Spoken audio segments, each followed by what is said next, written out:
बहनों और भाइयों नमस्ते। दोस्तों, सतनाम फलूदा, उल्लासनगर 5, मन्नूमल मालिश वाले, उनका बेटा किशन, उनका दूसरा बेटा वीरू, कल इनके घर पर इनकी बच्ची के जन्मदिन पर मन्नूमल ने और उनके परिवार ने जम्मू कश्मीर के आदरणीय संत विश्व आत्मा जी को बुलाया था। दोस्तों, मुझे भी बताया गया, मैं भी उनसे मिलने गया। स्वामी जी कुछ देर विश्राम के बाद दरवाजा खोल दिया और मेरे हिसाब से मैं जल्दी अंदर चला गया, क्योंकि हम लोग दरवाजे पे पहले से ही खड़े थे। तो 200-300 लोग मुझे देखने को मिले कि जो संतों से मिलने आए थे। अब मुझे यहाँ पर एक चीज दिखी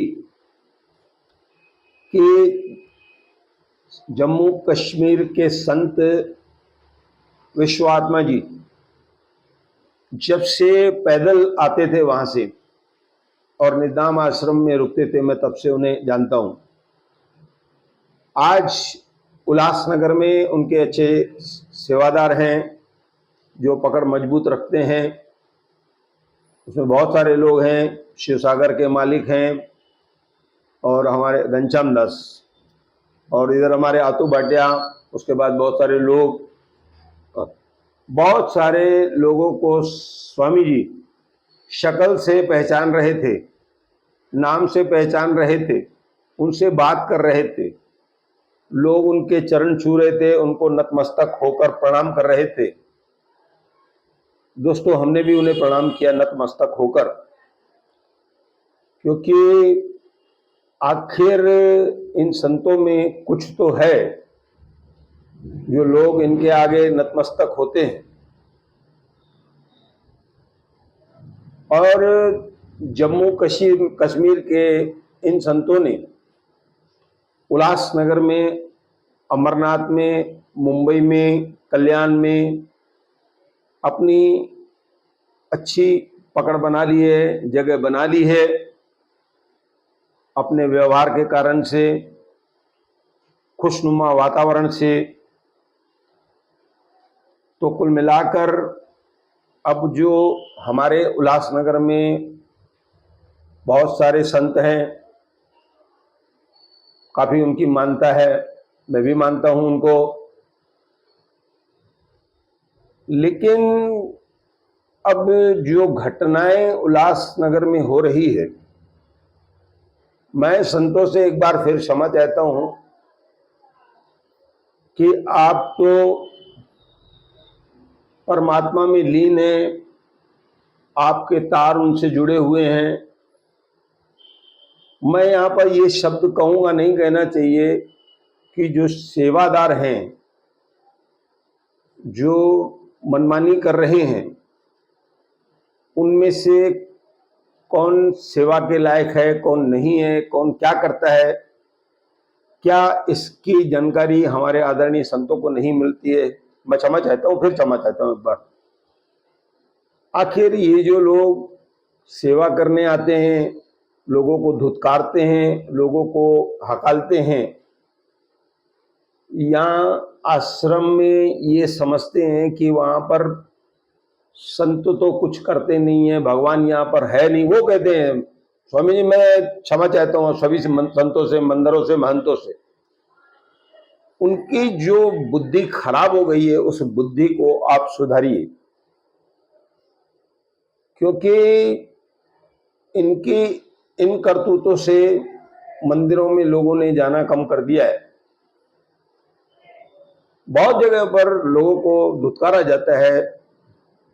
पिछले दिनों हमारे उड़ीसा के महामंडलेश्वर ने भी इन बातों को पढ़ा कि कोई गुरुजी के आश्रम में जाता है, उनकी समाधि को हाथ जोड़ता है तो उनके साथ अभद्र व्यवहार किया जाता है ताकि वह लोग फिर से ना आए।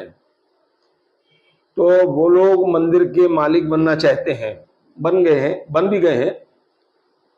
और उसके बाद कहीं कहीं पर ऐसा हो रहा है कि एक व्यक्ति को संतों के आगे नहीं जाने दिया जाता है, उनको प्रणाम करने नहीं दिया जाता है, उनके पैर छूने नहीं दिया जाता है। वहीं पर वो आदमी खड़ा है तो उसके बाद जो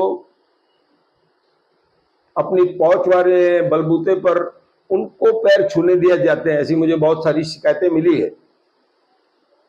तो ये जो दो किस्म की चीजें चलेंगी तो इससे ये होगा कि लोग जो है दूसरे आश्रमों में जाएंगे, दूसरे संतों के पास जाएंगे। अब एक नियम था कि पहले एक व्यक्ति एक गुरु करता था, अब वह 2 भी करता है, 3 भी करता है। अब ऐसा वो क्यों करता है ये आप जाने। कहीं ना कहीं उसके मन में दुविधा हो जाती है। और बहुत सारे ये जो सेवादार हैं, सबसे पहले तो आपके इर्द गिर्द जो घूमते हैं, पहले पहले आप उनका कैरेक्टर सर्टिफिकेट निकालिए, वो लोग है कौन।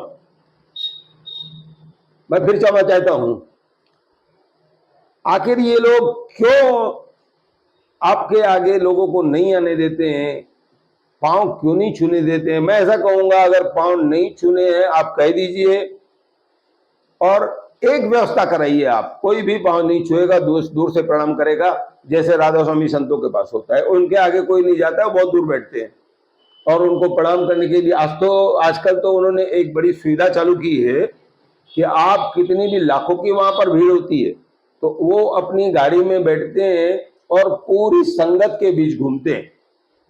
यहां मैं देखता हूं कि संतों को जो ये चेले चपाटे हैं जो कभी कभी आश्रम में आते हैं वो घेर लेते चारों तरफ से। अब कोई, मैंने पहले भी पढ़ा है कि संतों से मिलना चाहता है, कुछ देना चाहता है, वो आपसे कुछ लेने नहीं आता है ना, कुछ लेने नहीं आता है, कुछ ना कुछ देगा वो।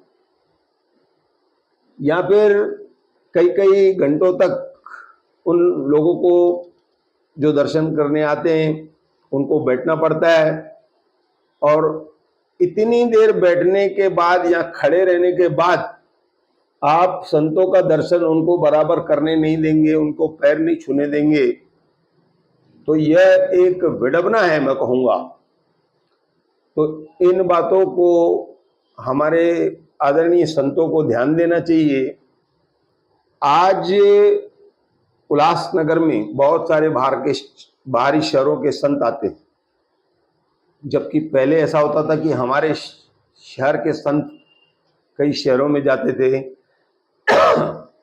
उनको नाम दान देते थे, काफी भीड़ बाहर से आती थी। तो कुल मिलाकर हमारे संतों का भी महत्व है, उल्लासनगर में काफी महत्व है। मैं एक छोटी सी बात बता रहा हूं, काली साईं जी मैं आपसे क्षमा चाहता हूं। रायगढ़, छत्तीसगढ़, बिलासपुर के बाद काली साईं का एक ऐसा सेवादार है, उसने एक बंगला बनाया। उस बंगले में जितना खर्चा हुआ लगभग उतना खर्चा काली साईं जी के एक रूम के लिए उसने किया है। काली साईं अक्सर वहां पर जाते हैं और वह यहाँ पर उमास के दिन आते हैं। उनको कहा गया है भैया उमास के दिन आप आया करो। तो ऐसे सेवादार भी हैं ना, गरीब सेवादार भी हैं, गरीब नाम लेने वाले भी हैं। तो उनको, अगर वह गरीब है तो क्या वो संतों से नहीं मिल सकता है, उनके पैर नहीं छू सकता है। दोस्तों वीडियो काफी बड़ा हो रहा है, मैं यहाँ पर क्षमा चाहता हूँ। मैं एक बार फिर से संतों से क्षमा चाहता हूँ और मैं आपसे निवेदन करता हूँ कि इन जो आपके सेवादार हैं, पहले पहले आप उनकी जानकारी लीजिए, वो कौन है और क्यों सेवादारों को, पब्लिक को, माताओं को, बहनों को हकालते हैं। ये सब नहीं होना चाहिए और आप इन सब बातों पर ध्यान रखें। ऐसा कहकर मैं अपनी बात को समाप्त करता हूँ।